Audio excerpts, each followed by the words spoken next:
உலகத் தமிழர்கள் அனைவரையும் கர்டன் ரேட். நான் சுஃபியான். நீங்கள் முதல்ல இந்த கர்டன் ரேட்டுக்கு ஜேர்னலிஸ்ட் சுஃபியான் தயவுசெய்து முதல்ல சப்ஸ்கிரைப் பண்ணுங்கள். அப்போ தான் நிறைய போட முடியும். இப்போ ஒன்று ஒன்றா தான் போட்டுக்கிட்டு இருக்கோம். நீங்கள் நிறைய வந்துச்சுன்னா நிறைய செய்திகள் அவ்வளோமே அனலிட்டிக்கலாக இருக்கும். இப்போ நம்ம முதல்ல அனலைஸ் என்னென்னா, திமுக கூட்டணியில் வேல்முருகன் வெளியே போயிட்டார். ஏன் வேல்முருகன் வெளியே போனார்? திருமாவளவனுக்கான அழுத்தம் என்ன? திருமாவளவனுக்கு ஏன் அதிக டிக்கெட் கொடுப்பதற்கு மறுக்கிறார்கள்? தேமுதிகவுக்கு அதிக டிக்கெட் கொடுத்த காரணம் என்ன? நிறைய விஷயம் இருக்குது. நமக்கு இன்றைக்கு காலை கிடைத்த தகவலில் திராவிட முன்னேற்ற கழகத்தினுடைய மிக முக்கியமான ஒரு ஆளுமை இடம் கிடைத்த தகவல் ஒரு பத்திரிகையாளரின் மூலமாக எனக்கு கிடைத்தது. அதை நான் உங்கள்கிட்ட பகிர்ந்து கொள்கிறேன். திமுக நாம் என்ன கேட்டோம், இப்போ திமுக தொடர்ந்து ஆதிக்கத்தில், அதாவது அதிகாரத்தில் இருந்து கொண்டிருக்கிறது. அது திமுகவினுடைய வாக்கு வங்கியை தவிர அவர்கள் கூட்டணியுடைய பலம் அவர்களுக்கு ரொம்ப பெரிது. நம்ம அப்படி தான் கேட்டோம். பலம் ரொம்ப பெரிது. அந்த பலம் பெரிதான பலத்தில் அவர்கள் ஏன் திருமாவளவனுக்கு இவ்வளவு சிரமத்தை கொடுக்க வேண்டும்? பன்ருட்டி வேல்முருகன் வெளியே சென்றிருக்கிறார். காங்கிரஸ் கட்சியும் ஓரளவு அதிருப்தியை விருது சரியாக இருக்கிறது. இதெல்லாம் என்ன காரணம் என்று நான் கேட்டேன். அப்போது நமக்கு மற்ற விவகாரங்களை விடுத்து திருமாவளவன் மீது வைக்கப்பட்ட ஒரு குற்றச்சாட்டுக்கள், தலித் சமூகத்தின் மீது வைக்கப்பட்ட குற்றச்சாட்டுக்கள் பெரும் அதிர்ச்சியை அளித்தது. அது என்ன அதிர்ச்சி அப்படின்னா, ஏன் சீட்டு கொடுக்கல அப்படிங்கிறது அதிர்ச்சிகரமான ரீசன் இருப்பதாக அந்த பத்திரிகையாளர் நம்மிடத்திலே தெரிவித்து கொண்டார். அப்போது அவருக்கு நான் அந்த காரணங்களை அறியவில்லை. எனக்கு அது மனசில் படலைன்னா நமக்கு அப்படி ஒரு எண்ணம் இருந்தால்தான் படும். நமக்கு அந்த மாதிரி ஒரு எண்ணங்கள் இல்லை, படவும் இல்லை. சரி, அப்போ என்ன காரணம் என்றால், திருமாவளவனை அதிகமாக திருமாவளவனுக்கு தொகுதிகளை ஒதுக்கீடு செய்தால் ஏனைய சாதியினர் வாக்களிப்பதில் திமுகவுக்கு சுணக்கமும் பின்தங்கும் நிலை ஏற்படும் என்று திமுக தலைமை தயங்குகிறதா? நல்லா புரிந்து கொள்ளுங்க. திருமாவளவனுக்கு அதிகமான இடங்களை கொடுத்தால் ஏனைய சாதிகள் திமுகவுக்கு வாக்களிப்பதில் சுணக்கம் காட்டுவார்கள் என்றும், திமுகவுக்கு வாக்களிப்பதில் சுணக்கம் காட்டும் போது திமுக ஒரு பின்னடைவை சந்திக்கும். ஆகவேதான் அவர்களுக்குள் அந்த 5 இடங்களுக்குள் கொடுத்து விட வேண்டும். 6வது இடங்களோ 7, 8 எப்படி போனால் புறசாதிகளின் தலித் வெறுப்பு திமுகவை பாதிக்கும் என்று திமுகவினுடைய தலைமை அச்சப்படுகிறது என்ற தகவல் உண்மையிலேயே என்ன ரொம்ப அதிர்ச்சியடைய செய்துவிட்டது. அப்போ நான் கேட்டேன், இவர்களெல்லாம் யாரப்பா? பழனிசாமி அண்ட் கம்பெனி, சனாதன புருஷர்கள், வேற மற்ற கட்சிகள்லாம் இருந்தால் இந்த குற்றச்சாட்டு நாம் கொஞ்சம் ஜீரணிக்க முடியுங்க. திமுகவில் இருப்பது யார்? திமுகவின் தலைமை பொறுப்பில் இருப்பது ஒரு இசைவேளாளர் குடும்பம்தான். திரு கருணாநிதி அவருடைய தெலுங்கு சமூக மக்கள் கொண்ட ஒரு இசைவேளாளர்கள். அவர்களும் கூட ஒரு உயர்ந்த நிலையில் உள்ள சாதியாக சொல்லவில்லை. அவர்களும் கோவில்களுக்கு அரப்பணி செய்யக்கூடிய ஒரு சமூகம்தான்.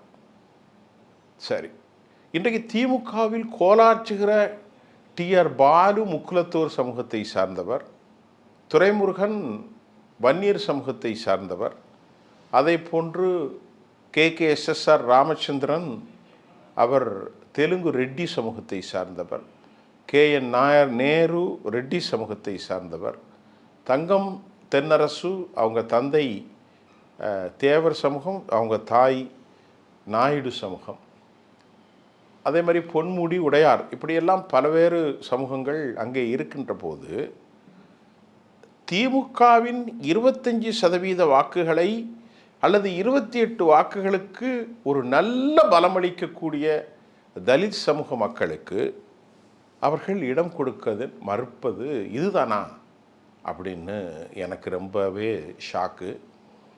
இப்போ இந்த ஷாக்லேருந்து வெளியே வர்றதுக்கே நமக்கு ரொம்ப கஷ்டமாக இருக்கிறது. அப்புறம் நம்ம இதுக்கு முன்னாடி நிறைய பேசியிருக்கேன். அவர் என்ன நினைக்கிறாங்க அப்படின்னா, இங்கே பாருங்கள், நீங்கள் சொல்கிறது சரி சார், ஒரு பத்திரிகையாளர்களாக நாங்கள் பேசிக்கொள்வோம். ஒரு டீ கடையில் உட்கார்ந்தோ அல்லது ஒரு பெஞ்சில் உட்கார்ந்தோ அல்லது ஒரு ஆஃபீஸ்க்குள்ளே இருந்தோ நிறைய தகவல்கள் எனக்கு வரும். அந்த தகவலை தான் நான் உங்களுக்கு சொல்கிறேன். அப்போ அவங்க சொல்கிறாங்க, அந்த வெறுப்பு எல்லாத்துக்கும் இருக்குது.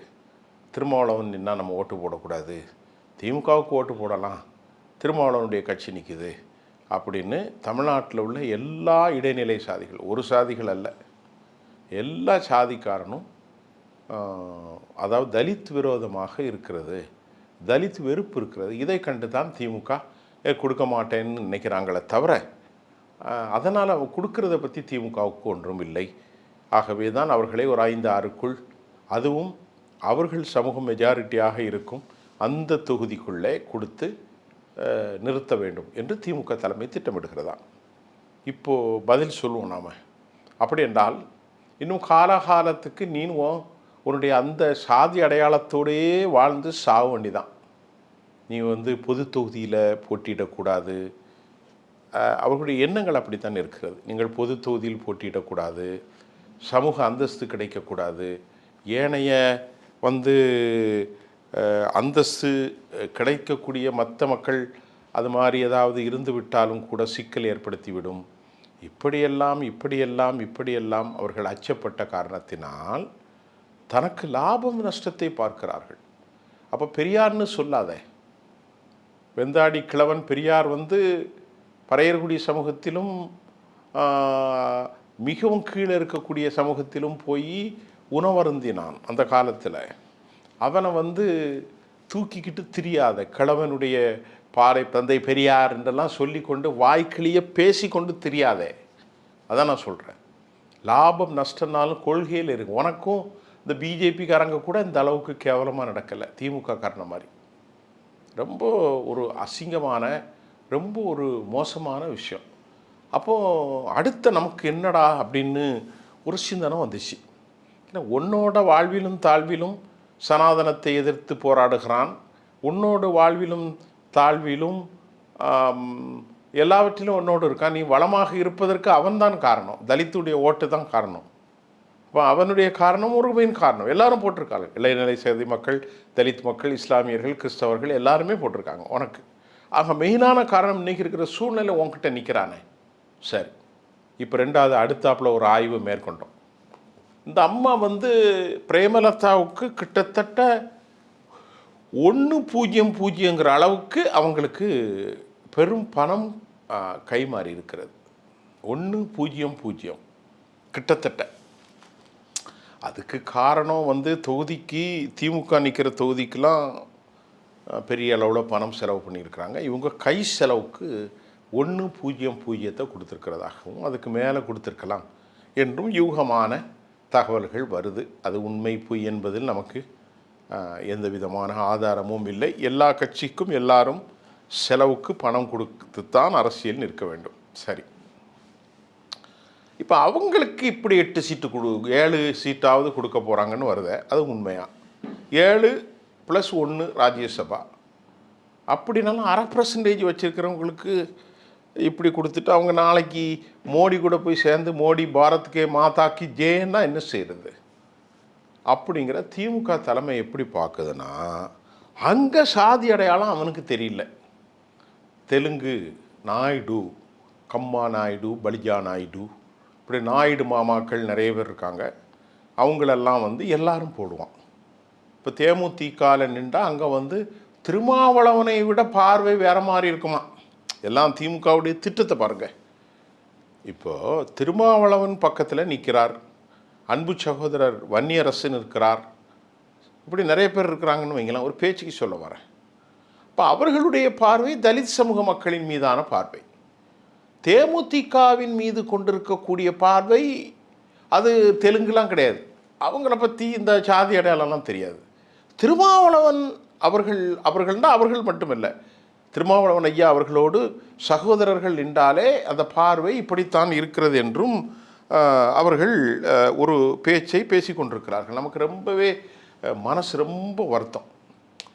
இது சாதிகள் இல்லையடி பாப்பா என்று என் பாரதி பேசினான்.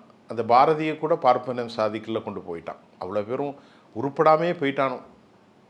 அவன் ஒரு பிராமணனாக பிறந்தாலே அவன் சாதி வெறி உள்ளவன்னு சொல்லி இவன் சொல்கிறான். அதெல்லாம் ரொம்ப பயங்கரமான தவறு. அது ஒரு மகா தவறு. ஆகவே தான் இன்றைக்கு ஐயா திருமாவளவன் ரொம்ப எனக்கு கேட்டுட்டு ரொம்ப மனசு வருத்தம். நம்ம எல்லாம் அந்த உலகத்தில் கொஞ்ச நாள் தான் வாழ போகிறோம். இதில் நமக்குள்ள உயர்வு தாழ்வு என்ன இருக்குது? காசு இருந்தால் கொஞ்சம் கஷ்டம், காசு இல்லைன்னா கொஞ்சம் கஷ்டப்படுவான், காசு இருந்தால் கொஞ்சம் வயதாக போவான். மனிதர்களே, நான் நம்பக்கூடிய அந்த சித்தாந்தம் சொல்கிறது, மனிதர்களே நாம் அனைவரும் ஒரே ஒரு ஆண் பெண்ணிலிருந்து தான் படைக்கப்பட்டோம். எல்லாரிடத்திலும் எல்லாம் உண்டு தோழர்களே. எல்லாரிடத்திலும் நன்மைகளும் உண்டு, தீமைகளும் உண்டு. மனிதராக பிறந்து விட்டால் அவன் நன்மைகளும் செய்வான், தீமைகளும் செய்வான். அவனிடத்தில் நன்மையும் உண்டு, தீமையும் உண்டு. அதற்கு சாதியோ மதமோ இனமோ மொழியோ வர்க்கமோ பேதமோ எதுவுமே இல்லை. அப்படிதான் இன்றைக்கு திமுக மாறி போயிருக்கிறது.